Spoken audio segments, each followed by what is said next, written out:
Alam nyo ba na sa isang templadong recipe ay pwede tayong makagawa nitong tatlong menu tulad nitong isi-share ko sa inyo na kagawa ko ng banana cheese balls, banana roll at banana donuts. Kaya kung interesado kang malaman, panoorin mo tong video hanggang dulo. Ayan, maglaga muna tayo ng hinog na saging na saba.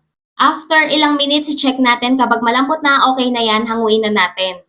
Balatan natin ang mga saging at ilagay natin sa bowl at durugin natin ito ng mabuti. Once durog na, ilagay na natin ang all-purpose flour, white sugar at powdered milk. Haluin lang natin ito at masahin. Maglagay din tayo ng margarine or butter tapos masahin ulit natin ito until well combined. Kuha lang tayo ng 1 tablespoon ng banana dough, i-flatten natin ang dough at lagyan natin ng cheese sa gitna at ihulma natin ito ng pabilog. Oo nga pala, 10 pieces lang ang ginawa ko nitong banana cheese balls.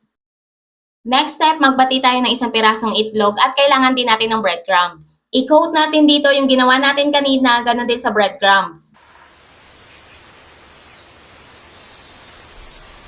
Rituhin na natin to sa mainit na mantika until mag-golden brown.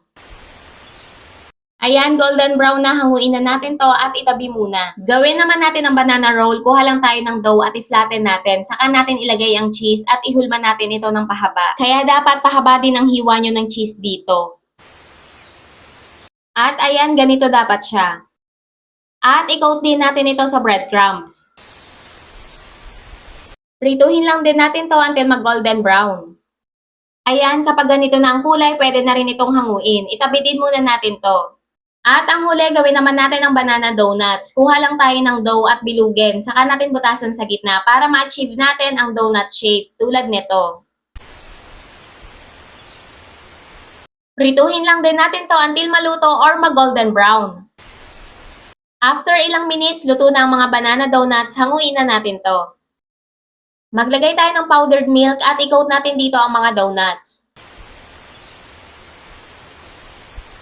At eto na ang ating mga nagawa. O diba sa isang timplada lang nakagawa na tayo ng tatlong menu. Kaya itry nyo na din to mga kakusina.